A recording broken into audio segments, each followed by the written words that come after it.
Get out, mother. You're nothing but a burden to us. Those words weren't whispered in anger during a heated fight, they were hurled at me on the very night I turned 72 as I held my own birthday cake in trembling hands. The frosting was still fresh, the candles flickering with fragile hope, and yet my children's voices cut through the air like knives. Before I share the rest, I want to know, what would you do if your own family turned on you like this? Write your feelings in the comments below and tell me where in the world you're listening from. I read every reply, and don't forget to subscribe so you can follow each twist of my story as it unfolds. My name is Margaret Collins. For 4 decades, I taught English literature in Boston. I spent my life showing young minds that words could heal or wound depending on how they were used. Retirement gave me time to garden, to sew, to bake cornbread the way my children loved when they were young.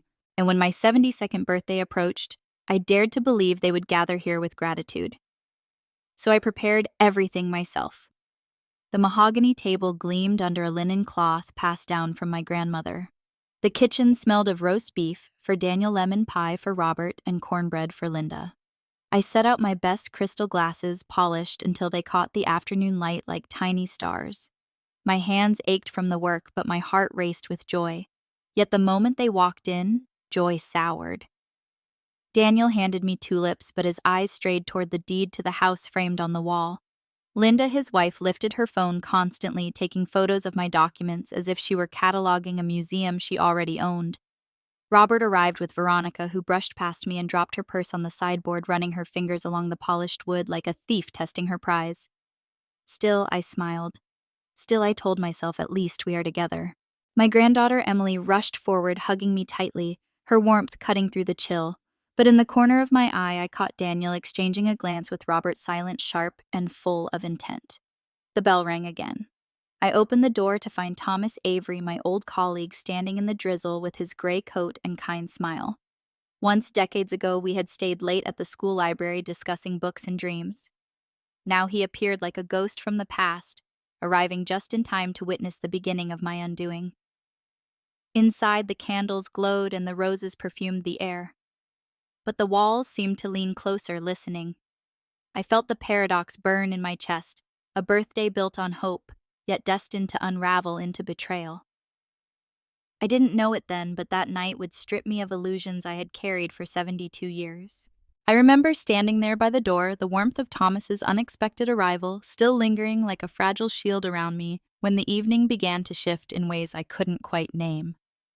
The laughter that followed us back into the dining room was too loud, too rehearsed, as though each of them had memorized lines from a play I had never read. Daniel slipped his arm around my shoulder, guiding me to the table with a smile that never reached his eyes. "Mom, you've really outdone yourself this year. The house looks beautiful, almost too beautiful for just one person." His words dangled in the air, sweetened with flattery, but laced with something else, an insinuation I tried not to catch. He leaned closer, his voice softer. "Do you still have the deed to the house in that frame? I've been thinking we should make copies just to be safe." Safe. Such a small, ordinary word, but I felt its weight pressing down on me. My fingers trembled slightly as I poured the wine, trying to distract myself with the clink of crystal glasses. Across the table, Robert chuckled at one of his own jokes, loud enough to fill the silence. Yet while his lips stretched into a grin, his eyes never left the old iron safe in the corner of the living room. That safe had been my late husband's pride, its key tucked away in a place only I knew. Robert's gaze lingered there, too long hungry, as if he were calculating what rested inside bond certificates and the few heirlooms I still kept. Linda's phone flashed again and again, the shutter sound like a persistent insect. For the memories she chirped when I asked what she was doing. But her lens wasn't pointed at the flowers or the smiling faces. It hovered over the papers I had left by mistake on the buffet, a pension statement, a utility bill, the envelope from my insurance company. Each click felt like another thread pulled loose from the fabric of my dignity. Veronica drifted toward the hutch where I stored table linens. She opened drawers without asking, running her hands along folded cloths and silverware, just trying to tidy things up. "Mother Collins," she said casually, though her tone carried no warmth. Her eyes sparkled not with affection, but with ownership, as if she were already rearranging a house she believed would soon be hers. I tried to laugh it off, tried to believe I was imagining shadows where none existed. Perhaps that's why, when Peter the gardener, who had tended our roses for 30 years, brushed past me in the hallway, his whisper chilled me so deeply. "Mrs. Collins," he murmured, his eyes narrowing toward the dining room where my children sat. "Be careful. They've been talking among themselves in the yard these past weeks, not in the way children plan surprises." I waved him off, forcing a smile I didn't feel. After all, these were my children, blood of my blood. I had built my life around them, sacrificed my youth to give them security. Surely Peter was mistaken. Surely the unease pressing against my chest was nothing more than the nervous flutter of a mother still hoping her family could be whole. But deep down, beneath the clatter of cutlery and the hollow laughter, a truth began to grow sharp and undeniable. Love, or what I thought was love, was nothing but a mask they had worn for far too long. Dinner ended with plates scraped clean, but a silence that hung heavy like smoke after a fire. I had cooked each dish with love, yet the flavors seemed to dissolve into something bitter on my tongue. I could feel it the evening shifting the play, about to change scenes. Daniel cleared his throat, a sound rehearsed, almost theatrical. He adjusted his tie as if preparing for a courtroom, not his mother's dining room. "Mom," he began, his voice polished, "we've been thinking about what's best for you. Living here alone isn't safe anymore. Big house, no one to look after you. It's time we faced reality." I stared at him, fork still in my hand. Reality. My reality had been raising them, sacrificing for them, keeping this home alive. And now they wanted to redefine it for me. Robert leaned in, pushing a neat stack of papers across the table. "It's simple, Mom. Transfer the house to us, let us manage your accounts. That way everything is secure. You won't have to worry." His smile was meant to reassure, but his fingers tapped the table impatiently, betraying eagerness. Linda placed her phone beside the document screen, glowing with some legal form already half filled. "We consulted someone," she said smoothly. "This is standard. All families do this eventually." And then the front door opened again. I thought perhaps Thomas had returned from stepping outside, but instead a young woman entered, a stranger, yet not a stranger to Daniel. Her tailored navy suit clung with professional crispness, her heels clicking on my hardwood floor with the certainty of someone entering her own office. "This is Anna Morales," Daniel announced, avoiding my eyes. "She's a legal advisor. She's here to help guide us." The name hit me with a dull thud. Years ago, Anna had been Daniel's girlfriend, often sitting at this very table eating the meals I cooked, calling me Mrs. Collins with shy respect. Now she stood like a prosecutor, files in hand, her gaze sharp, detached. Anna nodded curtly. "Mrs. Collins, I've reviewed some documents concerning your estate. At your age, it's prudent to assign responsibility. These forms will ensure your children can manage matters smoothly if difficulties arise." She slid another paper forward, an evaluation I had never seen. My breath caught when I read the words "evidence of cognitive decline." My own name was printed above sentences suggesting I forgot dates, misplaced bills, confused conversations. Lies. Thin, calculated lies dressed as professional concern. "Where did this come from?" I whispered.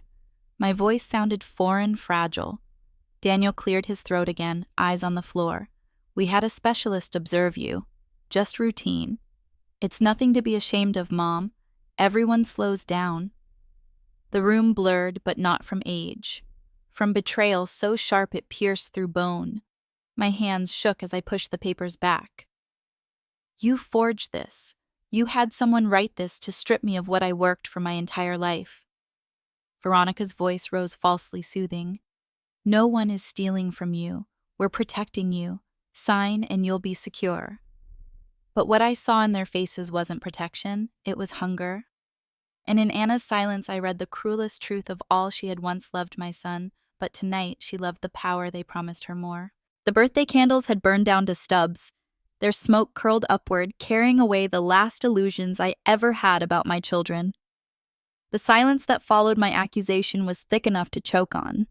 Papers lay scattered like fallen leaves across the table, each one a trap disguised as care.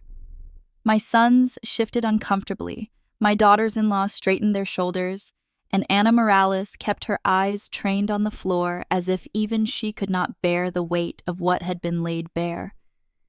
And then, like a thread pulled too tightly, finally snapping, a voice broke through. "Stop." It was Emily, my 17-year-old granddaughter, her voice trembling but steadying with every word. She had been sitting quietly all evening, pressed into the corner of the sofa, her eyes darting between us like a child trapped in a storm. But now she stood clutching her phone to her chest, and in her face I saw not fear, but fire. "You can't do this to her," she said louder this time. "Grandma has given everything to you. When Dad lost his job, who paid the rent, Grandma? When Mom needed surgery, who sold her jewelry to cover the bills, Grandma? And last year when my school trip almost didn't happen, who bought my ticket without even telling anyone Grandma did?" Each memory landed like a stone thrown into a pond, rippling across the silence. Daniel's jaw tightened. Robert looked away, and Linda's fingers drummed nervously on the table. Veronica rolled her eyes, but there was a flicker of unease in her posture. I felt my throat tighten. For so long I had carried those sacrifices quietly, as mothers do, never expecting recognition. And now, from the lips of the one person still young enough to see clearly, came the truth I had buried under years of silence. Daniel's voice cut in, sharp and defensive. "Emily, that's enough. You don't understand adult matters. This isn't about you." But Emily didn't flinch. She held her phone higher, her thumb hovering over the screen. "I understand more than you think. And I've been recording every word since you started pushing those papers across the table." The color drained from Linda's face. "You what? Recording?" Emily repeated, her voice gaining strength. "So when you say you're protecting Grandma, people will hear the threats, the lies, the way you tried to force her to sign." For a moment the room was still. Then Robert slammed his fist against the table, rattling the glasses. "You little brat, you'll delete that recording right now, or what?" Emily shot back, her chin lifting. "Send her to some nursing home 2 hours away. Pretend she's crazy so you can take her money. That's what you were about to do, wasn't it?" The mask slipped. Linda leaned forward, her smile brittle. "If she won't cooperate, yes. It's safer for everyone. A good home far enough that she won't interfere." Their words sliced through me, but Emily's presence was like a shield I hadn't known I still had. She was trembling, yes, but she stood her ground, and in her defiance, something inside me stirred, a reminder that the fight was not yet lost. I looked at her, my heart swelling with both pride and sorrow. I had spent a lifetime protecting my children. Tonight, it was my granddaughter protecting me. Emily's words still echoed in the room like a bell no one could silence. My children shifted in their chairs, their polished confidence cracking under the weight of their own exposure. For a brief moment, I saw fear flicker across their faces, and it gave me something I hadn't felt in years: an opening. I reached for the pen lying beside the stack of papers, my hand trembling not just from age but from calculation. "If this is what you believe is best," I murmured, letting my voice quiver as though I were surrendering. The room exhaled, my sons leaning back in their chairs as if victory was finally theirs. But in that fragile pause, I pressed my thumb against the side of my watch, the smartwatch Emily had given me for Christmas. A faint vibration buzzed against my skin, telling me the recording had begun. Every word, every threat, every betrayal would now be etched in digital permanence.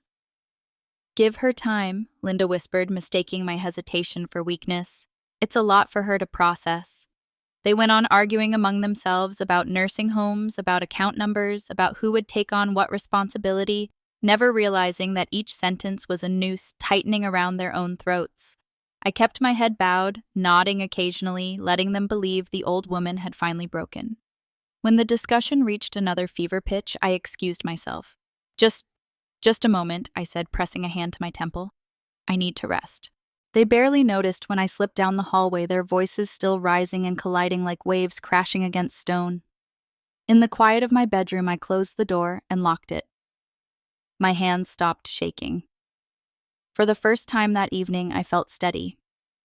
I sat on the edge of the bed, reached for the phone tucked in my nightstand, and dialed a number I hadn't used in years. Jonathan Hayes came, the voice familiar, yet older, steadier. My heart clenched with relief. Jonathan had once defended elderly clients from exactly the kind of schemes my children now plotted against me. He had promised years ago that if I ever needed help, I only had to call.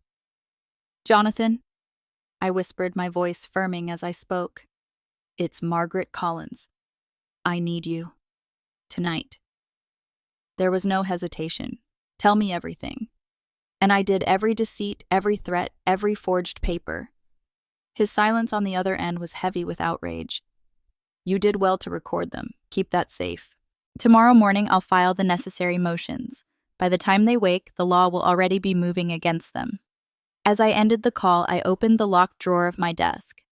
Inside was a file no one else knew about, a life insurance policy still active.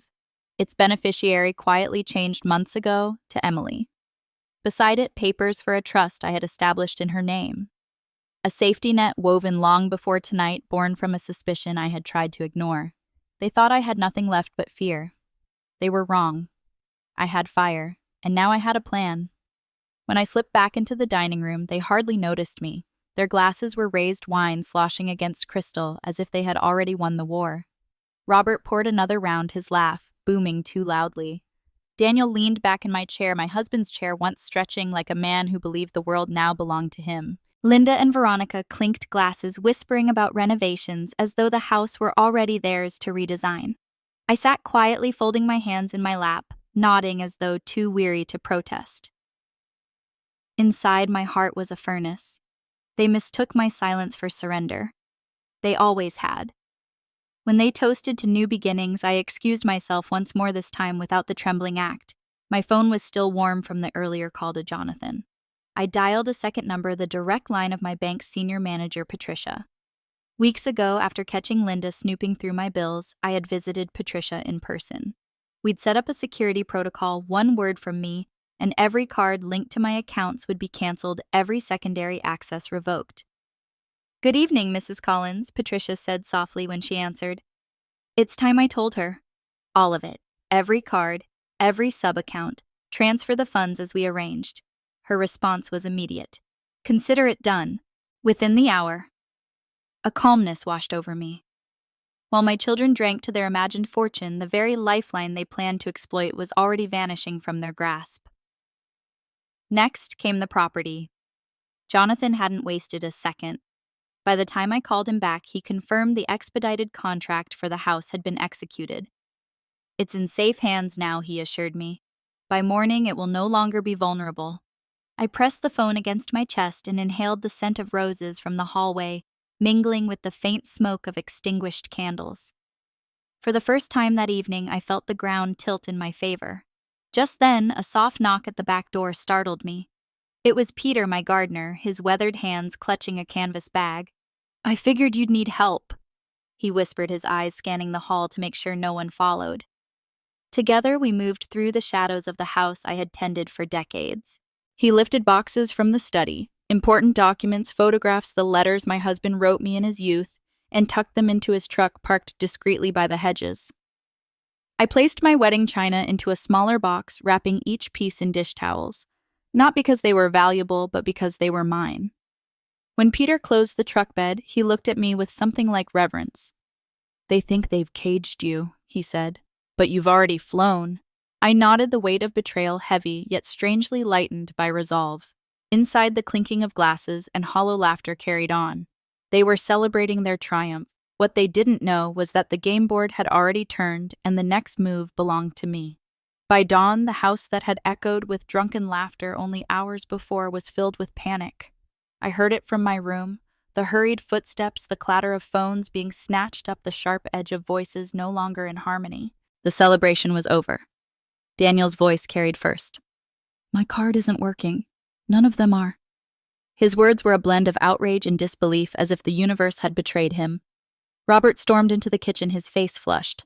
"Mine too. Declined at the gas station. Do you know how humiliating that is?" Linda, still in her silk blouse from the night before, scrolled frantically through her banking app. "This has to be a mistake. Mom wouldn't... She couldn't..." Her voice faltered, and for the first time in years, I saw uncertainty replace her practiced condescension. But it was Veronica's shrill accusation that cracked the fragile veneer. "This is your fault, Linda. You were supposed to make sure the paperwork was airtight. Instead, we're standing here with nothing." The two women turned on each other like cornered animals, their voices rising, faces twisted with blame. Daniel slammed his fist on the counter, demanding order, while Robert paced like a caged lion. Their unity, the weapon they'd used against me, was crumbling before my eyes. I sat quietly at the foot of my bed, listening. My watch still hummed with the recordings of the night before, and the small cameras I had discreetly installed months earlier now held hours of evidence, every threat, every forged signature, every cruel word about consigning me to a nursing home. For once, it wasn't just my word against theirs. I had proof. The knock at the door came mid-morning. When I opened it, Anna Morales stood there, her polished exterior frayed around the edges. She looked smaller somehow, her briefcase hanging limply at her side. "Mrs. Collins," she said, her voice low. "I didn't know." I raised an eyebrow, though my heart clenched with a bitter kind of vindication. "They lied to me." She continued, her gaze flicking toward the chaos inside. "Daniel told me you had already agreed. He gave me fabricated notes, said you were confused, that it was just a matter of formalizing what you wanted. I believed him." Her words cracked as if admitting the truth cost her something. I let the silence stretch, watching her shift uncomfortably. Finally, she lifted her chin. "I won't represent them any longer. What they did, it's indefensible. If you need my statement, you'll have it." Behind her, I could still hear the shouting. Robert's accusations, Linda's desperate denials, Veronica's threats of leaving, Daniel's futile attempts to control the unraveling. Their empire of entitlement was collapsing brick by greedy brick. And for the first time in years, I felt no need to raise my voice. Justice was no longer a dream whispered into the dark. It was happening here in the bright, merciless light of morning. By the time the shouting in my old house reached its peak, I was already gone. The paperwork Jonathan filed moved faster than my children could have imagined, and the locks were changed before they had a chance to draw another breath of triumph. The life they had schemed to control slipped like sand through their greedy hands. Weeks later, I found myself in a very different place, a modest apartment overlooking the rocky coastline of Maine. It wasn't grand, but it was mine. The sea breeze came in through the open windows, carrying the smell of salt and pine, washing away the residue of betrayal that had clung to me. Here there were no raised voices demanding more, no footsteps pacing like predators in the night. Only the steady rhythm of the tide, as if the ocean itself had promised me peace. I filled my days with small things that felt enormous, brewing coffee while the gulls cried overhead, knitting blankets for the local shelter, volunteering with women who had stories not unlike mine. Each face I met reminded me that survival could bloom into something greater than just endurance. It could become purpose. Emily visited as often as she could, her laughter bringing life into the rooms. She sat cross-legged on my balcony, books spread around her, reading passages aloud the way she once asked me to help with her homework. Sometimes she teased, "Grandma, you should be the one in college, not me." But in her eyes, I saw something steadier than youth, loyalty that no amount of money could buy. She became my anchor as much as I was hers. At night, when she confessed her fears about her parents' bitterness or her doubts about the future, I reminded her of one truth. We can't control what others choose, but we can choose who we become. And she believed me because she had witnessed it.